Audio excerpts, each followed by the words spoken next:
Let's talk to Han Feder, spokesperson for the Israeli embassy in Paris, because there was a demonstration organised in Paris last night to denounce a highly controversial gala organised by people from what's being called the Israeli far right in Paris. There was also a tense football match between France and Israel. This follows on, of course, from what happened in Amsterdam the other day, when there were groups of what appeared to be Muslim agitators attacking football fans from Israel who were playing in a game there against Ajax. Let's talk to Han to find out what's going on. Han, a very good morning to you.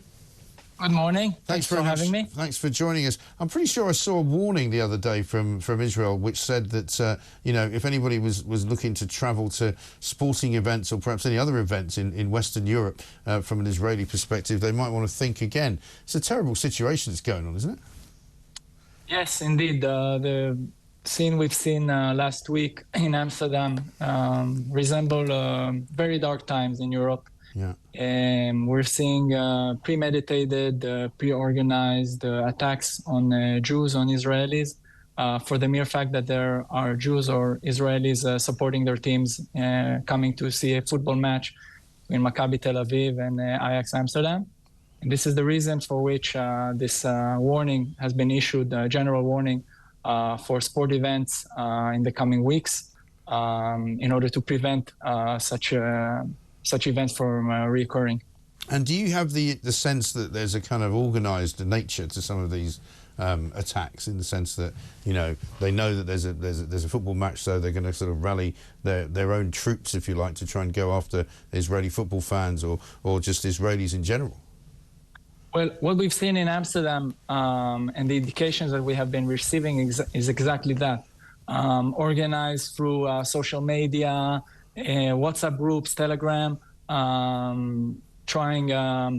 we've even seen taxi drivers, when fans are out of the game trying to get to their hotels, and they're afraid to go on taxis because they might get attacked by the driver, or the driver will take them somewhere that they don't want to get to. Right. This is something that we've seen in Amsterdam.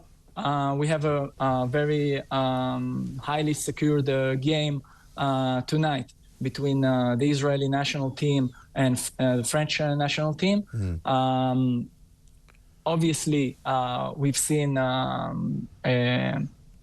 a big increase in the security detail for this match. We've also seen widespread support, political support here by the government. The French president, 2 ex-presidents, and a big amount of ministries are expected to attend the game. Unfortunately, not in order, or they will enjoy the game, but at the same time they will show their support. They will show that they're not going to say no, or they're going to surrender to antisemitism, to hate, and they're going to support the sportsmanship that is trying to be advanced through these kind of games between different countries. And presumably one of the reasons why this is happening more is that there happens to be more Palestinian sympathisers in Western Europe now than there used to be. I don't remember, I remember living through the 1970s. I don't remember people demonstrating on the streets of London about the Six-Day War or the occupation of the Golan Heights. It didn't happen because there weren't so many people here either directly from Palestine or from places where Palestinian sympathy arises. Well, what we've been seeing throughout Europe in a more general sense since October 7th is a real rise in anti-Semitism that is coming from either radical Islam or from political parties who are using these electorate and trying to gather the support.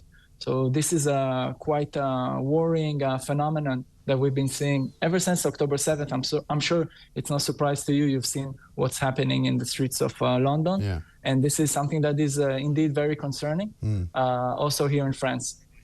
Yeah, it is dreadful. Han, thank you very much indeed. Let's hope it all goes peacefully tonight. France playing Israel in Paris, and there's already talk of demonstrations and pro-Palestinian marches being organised.